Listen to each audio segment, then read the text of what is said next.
سلمان مدائن میں تھا، آخری وقت سلمان کا آیا، نوکر کانپنے لگا، آقا آپ دنیا سے جا رہے ہیں، پورے مدائن میں آپ جیسا صاحب عزت کوئی نہیں، غسل کون دے گا، کفن کون دے گا، جنازہ کون پڑھائے گا؟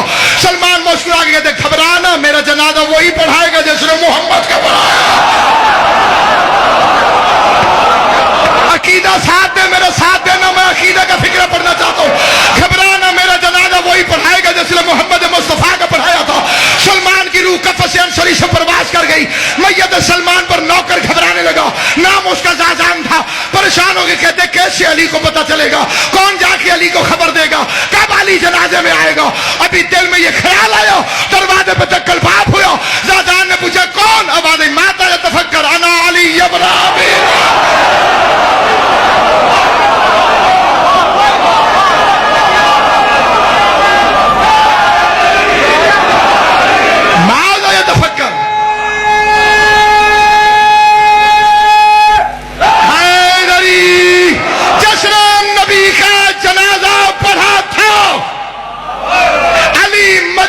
سے مدائن گیا، سفر کی فکر نہیں کی کیونکہ اس نے پڑھا تھا، اور جیسے نے نہیں پڑھا تھا علی مدینے میں رہا، لاش گلیوں میں کتے گھسیٹ دے رہے ہیں،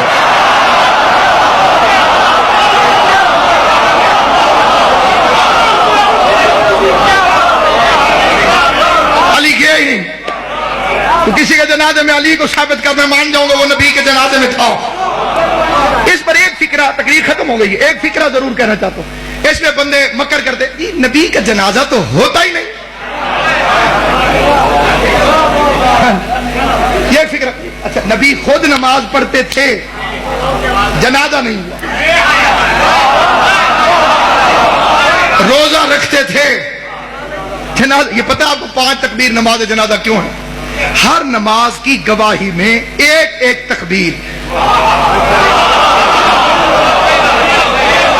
پڑھنی نہ پڑھنی قسمت کی جاب کے باوجود پڑھنی، چنگی شاید پڑھی کر 5 تکبیریں نا جی، فجر، ظہر، عصر، مغرب، عشاء، ایک ایک تکبیر کے بدلے، ایک ایک نماز کے بدلے ایک ایک تکبیر ہے۔ اچھا چلیں یہ بحث ہی چھوڑ دیتے ہیں، چلو نہیں ہوتا ہوگا جنازہ، آپ سچے ہیں، نبی کی قبر تو ہوتی ہے جی، اور قبر کیسے بنتی ہے؟ مٹی ڈالنے سے۔ تو مٹی ڈالنے والوں میں ثابت کر،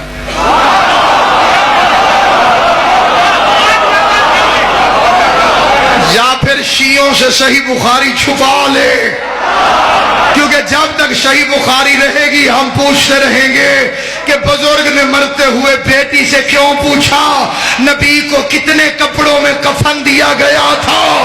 یہ مسئلہ مردانہ تھا، بیٹی سے پوچھنے کی ضرورت کیا؟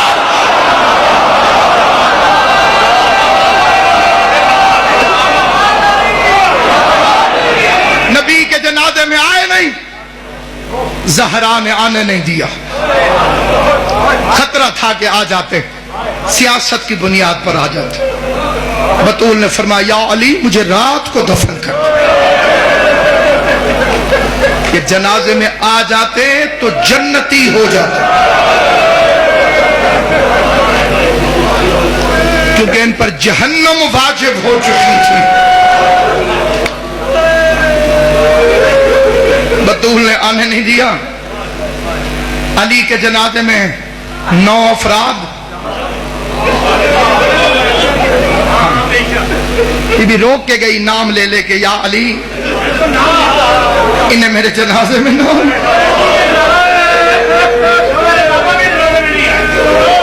کہ جو میرے بابا کے جنازے میں نہیں آئے، جنہوں نے مجھے اذیت دی ہے، جنہوں نے مجھے رلایا ہے۔ مولانا اسماعیل اللہ مقام فرماتے تھے 4 بیٹیاں کہنے والا، تو 1 راضی نہیں گئی تو 4 کے منہ سے کہتا۔ میرا مقصد آگے جانے کا تھا، بھائی نے روکا، میں یہی روکا، میں اسی مظلومہ کے 2 جملے پڑھ دوں۔ بڑے بڑے مظلوم کائنات میں آئے ہیں، آئیں گے، بابا اکتر شاہ جی اس جیسی مظلوم اندار ہیں میں، یہ دن آ رہے ہیں، بلکہ وہ دن شروع ہو چکے ہیں۔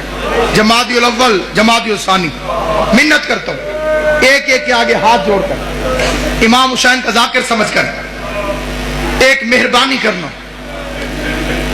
ہر گھر میں مجلس کروانا بی بی فاطمہ کی۔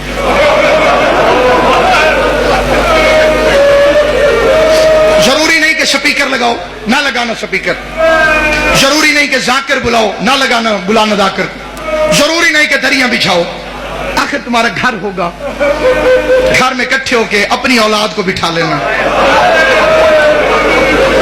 اور اولاد کو بتانا کتنی مظلوم تھی ماں حسن حسین۔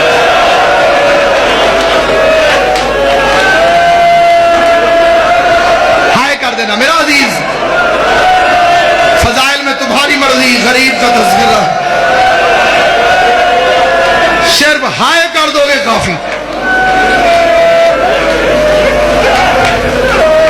مولانا فیض محمد مکھیالوی کا مناظرہ ہوا تھا محمد اسماعیل علی اللہ مقاموں کے ساتھ۔ اسماعیل دیوبندیوں کا سب سے بڑا عالم تھا، عبدالستار توسوی اسے کتابیں اٹھا کے دیتا، اور ادھر فیض محمد مکھیالوی اتنا بڑا عالم تھا، حافظ کفایت حسین اسے کتابیں اٹھا کے دیتا۔ جن بزرگ جانتے ہیں انہیں پہچان ہو گئی کہ کتنے بڑے علماء۔ 6 دن مناظرہ ہوا حق کے زہرا پر۔ کبھی غور تو کر، سیدزادہ قسم کھا کے کہتا ہوں ممبر رسول کی، 11 امام، میں بڑا سوچتا تھا کہ بی بی دربار میں کیوں گئی۔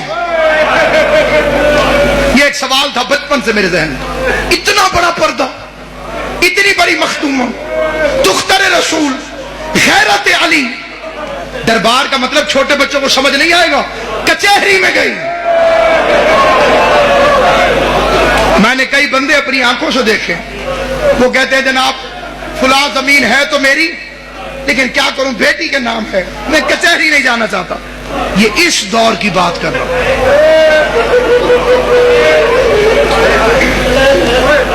جس کے نام پہ پردہ بنا،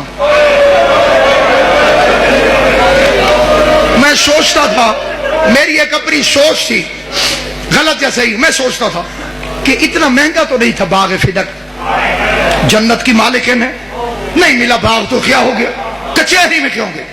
قرآن کی قسم اب سمجھ میں آیا، جب میں نے دنیا میں دیکھا نا جو بندے شیعہ ہوتے ہیں، پھر میں ان سے پوچھتا ہوں کہ تم اتنے سخت حالات میں، اتنے مشکل دور میں شیعہ کیسے ہو گئے؟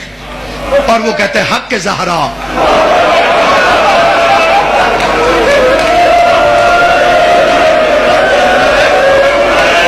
رسول کی بیٹی کا حق۔ بابا احتشام شاہ جی پھر پتہ چلتا ہے 11 اماموں کی محنت ایک طرف، زہرا کے 4 گھنٹے کی محنت ایک طرف۔ وہ تیرے میرے لیے دربار میں گئی تھی۔ اس واقعے کو نہ چھپاؤ، فدق کو عام کرو، حق کے بطول کو عام کرو۔ لوگوں سے پوچھو کہ بطول کا حق کیا ہے۔ یہ ہمارے علاقے میں ایک بندہ شیعہ ہوا تھا، میں اس کا ایک واقعہ سناتا ہوں، 2-3 منٹ میں زیادہ پڑ گیا اپنے وقت سے اور چھوڑ رہا ہوں ممبر، قبلہ سے معذرت کر کے، بس 2 منٹ کے اندر۔ وہ پتیسا بیچتا تھا چھابڑی میں، خوشی محمد اس کا نام ہے، ابھی بھی ملتان میں موجود ہے۔ میں نے اسے ایک دن پوچھا، میں نے کہا بابا جی آپ کیسے شیعہ ہو؟ اسے کہا میں پھیری لگاتا تھا، گاؤں دیہاتوں میں پھیر کے نا پتیسا بیچو، جہاں رش دیکھنا خوشی غمی کا وہاں کھڑے ہو جانا، بچے آنے میں نے فروغ۔ کہتے ایک مجلس کے باہر رش دیکھ کے میں کھڑا ہو گیا پتیسا لگا کے، ایک بچہ آیا، اس بچے نے پتیسا مانگا، میں نے اسے پتیسا دیا۔ اب پتیسا وہ کہتے ہیں کہ ایسے اخبار میں میرے ہاتھ میں کاغذ کے اندر، اور بچے کی جیبیں زیادہ تھی، جب اللہ فضل کرے وہ بچہ ڈھونڈنے لگ گیا، عام طور پہ بچوں کے ساتھ ہو جاتا ہے کہ اس جیب میں پیسے ہیں، اس جیب میں، ادھر ادھر، وہ ڈھونڈنے لگا۔ کہتے جتنی دیر اس نے پیسے ڈھونڈے میرے کان میں ذاکر کی آواز آئی کہ بطول دربار میں گئی۔ اللہ سلامت رکھے۔ امام حسین کی ماں تمہیں دنیا کے کسی کام میں ضرور ہے۔ جو میرے اہل سنت بھائی بیٹھے ہو بے شک نہ رونا، لیکن ذرا توجہ کر کے سنو۔ سیدہ دربار میں گئی اور خالی واپس آ۔ وہ کہتے میرے ہاتھ سے وہ پتیسا چھوٹ گیا، میں نے بچے سے پیسے نہیں لیے، میں چھاپڑی اٹھا کے چل پڑا۔ اب یہ بے عین ہی اس کے فکر ہیں، کہتے میں شیعوں کو ذاکروں کو گالیاں دیتا ہوا جا رہا دل میں کہ بڑے جھوٹے، وہ رسول کا صحابی، وہ رسول کی بیٹی، کیسے ہو سکتا ہے کہ بی بی جائے اور وہ خالی بھیج دے؟ کہتے پھر میرے دماغ میں ایسے بریک لگی کہ اگر یہ جھوٹ ہے تو یہ سپیکر پہ کیوں کہہ رہا؟ اسے کسی محلے کے مولوی نے آ کے ٹوکا کیوں نہیں؟ کہتے میں نے پھر غور کیا تو وہ کہہ رہا تھا کہ صحیح بخاری میں لکھا ہوا۔ میں نے کہا یہ تو ہماری کتاب ہے، تو صحیح بخاری کو اتنی بڑی تو نہیں، اس میں ہوگی تو ہمارے مولویوں کو پتہ ہوگا۔ کہتے میں بڑا پریشان گھر آ گیا، بڑا لمبا واقعہ مختصر کر دیا۔ کہتے گھر آیا، ہاتھ منہ دھویا، کھانا کھانے بیٹھا، پہلا لقمہ کھایا گلے میں پھنس۔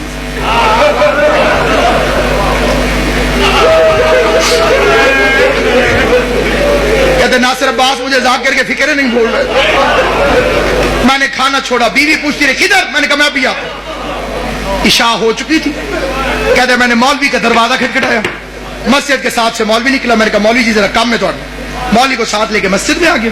مسجد میں آنے کے کہتے میں نے اندر سے کنڈی لگا کے میں نے قرآن اٹھایا، قرآن اٹھا کے مولوی کے سر پہ رکھا۔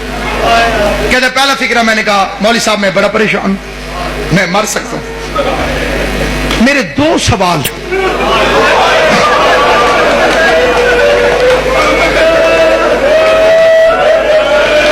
ہائے زہرا، آپ اتنا رو چکے ہیں جتنا ایک مجلس کے لیے بہت زیادہ ہے، میری اوقات سے زیادہ۔ اب میری منت ہے روتے بھی رہنا اور یہ فکر ہے، یہ سادے بندے کی بات کر رہا ہوں جو سکول گیا ہی نہیں۔ کہتے میرے دو سوال، میں پڑھا لکھا نہیں ہوں، میں کتابیں نہیں پڑھا ہوا، میں مولوی نہیں ہوں، میں سکول نہیں گیا، میں سادہ آدمی ہوں۔ دو سوال ہیں میرے ذہن میں، ان کے جواب آپ نے صرف اس طرح دینے ہیں، ہاں یا نہ۔ مولا تیری زندگی یا کہہ دینا ہے ہاں، اور یا کہہ دینا ہے یہ قرآن آپ کے سر پہ، قرآن جانے اور تم جانو، میں تیرے جواب پر یقین کروں۔ مولوی نے کہا پوچھ۔ پہلا سوال، کہتے سچ سچ بتا، نبی کریم کے دنیا سے جانے کے بعد حضرت بی بی خاتون جنت فاطمہ الزہرا دربار میں حق مانگنے گئی تھی؟ اللہ تمہاری زندگی کرے، علی اکبر دا صدقہ جوانیاں مارو، پاک محمد مصطفیٰ میری تمہاری پریشانیاں دور کرے، زخمی پہلو والی بی بی تمہاری ہائے قبول کرے، اللہ تمہاری ہائے کو بی بی کے مقدمے میں گواہی کے طور پہ درج کرے۔ کیا پاک خاتون جنت نبی کریم کے دنیا سے جانے کے بعد بابا مظفر شاہ جی دربار میں حق مانگنے گئی تھی؟ مولوی نے جلدی جلدی قرآن سر سے ہٹایا، قرآن سر سے ہٹا کے کہتے خوشی محمد تجھے کسی شیعہ نے کہا؟ کہتے میں نے قرآن واپس رکھ کے کہا میں شیعوں کی بیٹی کا تو نہیں پوچھ رہا، میں نے تو تجھ سے محمد مصطفیٰ کی بیٹی کا پوچھا۔ تو شیعوں کی بیٹی کا ہو تو جواب نہ دے، معاملہ نبی کی بیٹی کا ہے تو جواب دے۔ مولوی کہتے قرآن رکھ کے پوچھ رہے تو پھر گئی تھی۔ کہتے میری ٹھنڈی سانس نکلی، میں نے کہا اللہ کرے اگلی بات ٹھیک نہ ہو۔ میں نے پھر قرآن رکھ کے کہا آخری سوال، خالی واپس آئی یا حق لے کے؟ ہائے جکر جسے رونا نہ، خالی واپس آئی یا حق لے کر آئی؟ مولوی کہتے اس کا حق بنتا نہیں تھا، کہتے لمبی نہ کر، خالی آئی یا لے کے آئی؟ مولوی کہتے خالی آ گئی۔ کہتے میں نے کہا اللہ کے قرآن گواہ ہے آج کے بعد میں شیعہ ہوں۔ مولوی کہتے تو کافر ہو گیا ہے، کہتے کافر بھی میں ہوں، میرے دروازے پہ دشمن کی بیٹی آ جائے میں قتل معاف کر دیتا ہوں۔ محمد کی بیٹی سوال کرتی رہی، 400 بے غیرت کرسیوں پہ بیٹھ کے تماشا دیکھتا رہو، رو رو کے کہتی رہی